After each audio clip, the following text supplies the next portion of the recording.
Sebelum melihat part yang ketiga, lihat dulu part yang kedua.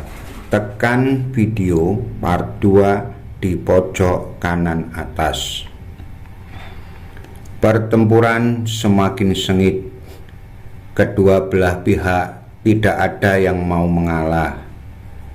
Kedua-duanya sama-sama sakti. Yang satu manusia setengah dewa, yang satu raja jin. Sebangsa jin memang diberikan kekuatan gaib oleh Allah melebihi manusia biasa.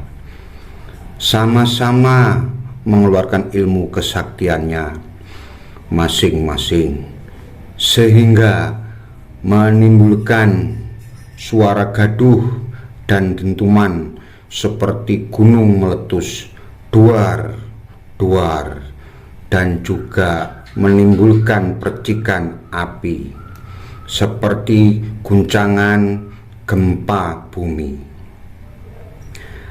Persis di hari yang ke-8, Raja Jin berhasil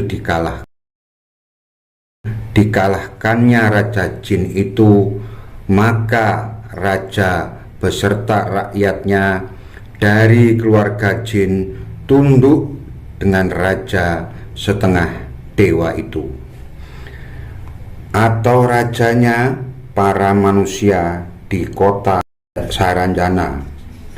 Sang raja cukup bijaksana.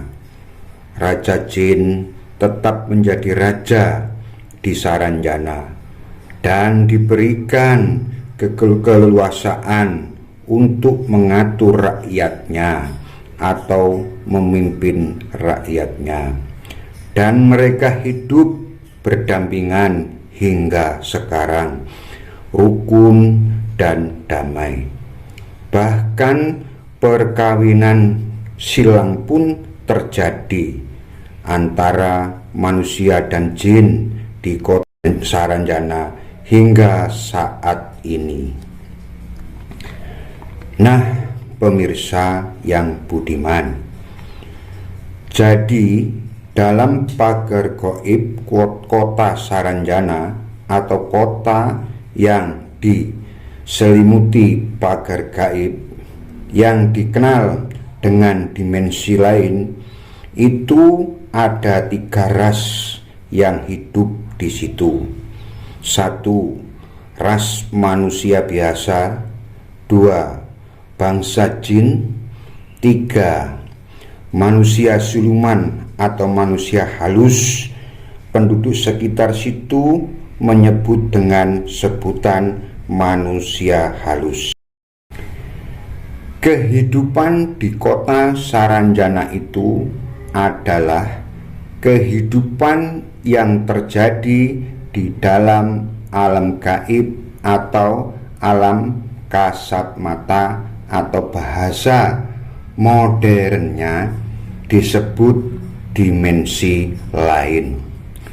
Dan waktunya pun berbanding terbalik di kehidupan kita yang normal ini.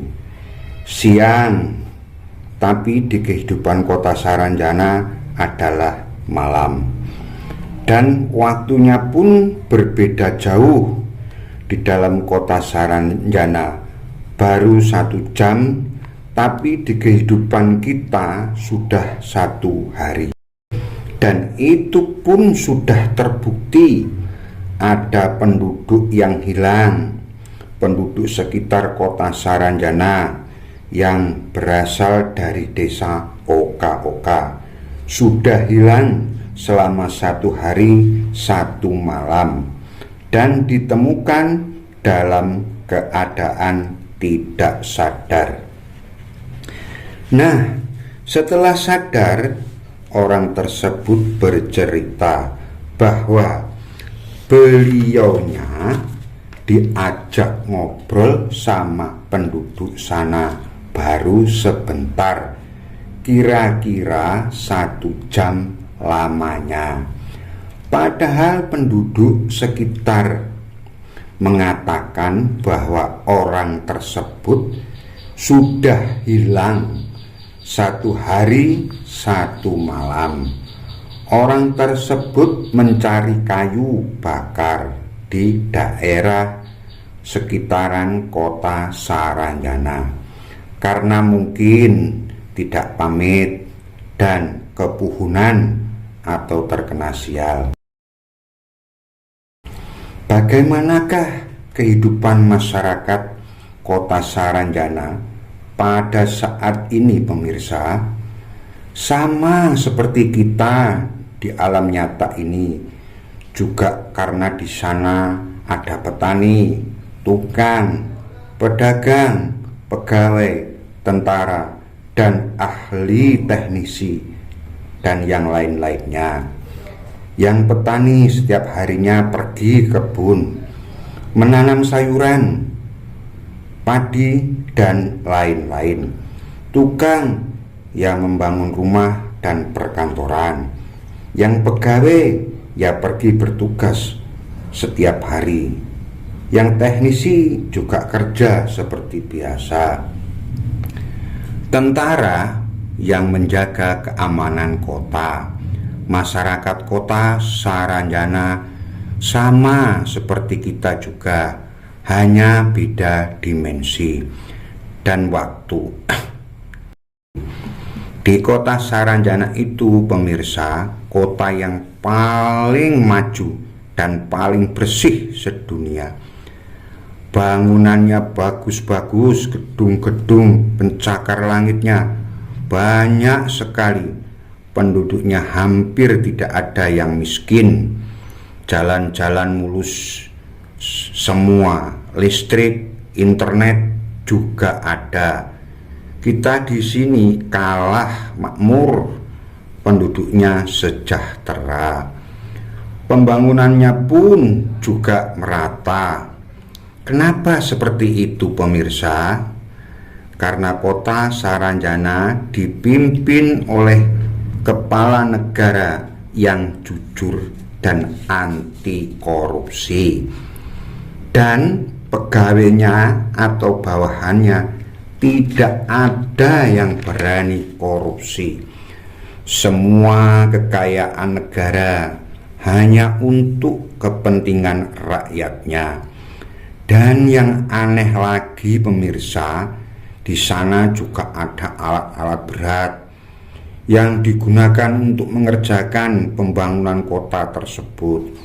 Kemudian kemampuan berpikirnya pun di atas rata-rata manusia biasa pada umumnya. Pokoknya kalau pemirsa atau siapapun yang bisa melihat kota Saranjana secara nyata, pasti tidak ingin pulang. Indahnya kota Saranjana seperti negeri dongeng di film-film. Pokoknya indah sekali. Kantor pemerintahan yang gemerlap ditambah penduduknya yang ramah. Masjidnya juga bagus sekali. Tempat peribadatan orang Hindu dan Buddha juga ada. Pasarnya juga ada. Dan swalayan seperti Indomaret sangat megah sekali. Pokoknya di kota Saranjana serba ada. Walaupun kota Saranjana dihuni oleh 3 ras, akan tetapi mereka tetap rukun dan damai. Yang manusia mengikuti sistem pemerintahan biasa seperti kita saat ini. Sedangkan yang bangsa jin mengikuti sistem kerajaan. Sedangkan yang masyarakat yang berhasil atau hasil dari persilangan antara manusia dan jin mengikuti keduanya, tetapi mereka tetap rukun dan damai. Terus bagaimanakah, pemirsa, kita membedakan yang mana jin, yang mana manusia biasa dan yang mana hasil persilangan antara manusia dengan jin yang disebut oleh penduduk sekitar sebagai manusia halus atau orang halus. Kita bahas pemirsa di episode berikutnya. Sekian, terima kasih. Bagi teman-teman dan saudara-saudari yang menyukai channel saya ini, saya mohon bantuannya untuk like, komen, dan subscribe. Atas bantuannya saya ucapkan banyak terima kasih. Assalamualaikum warahmatullahi wabarakatuh. Salam seduluran.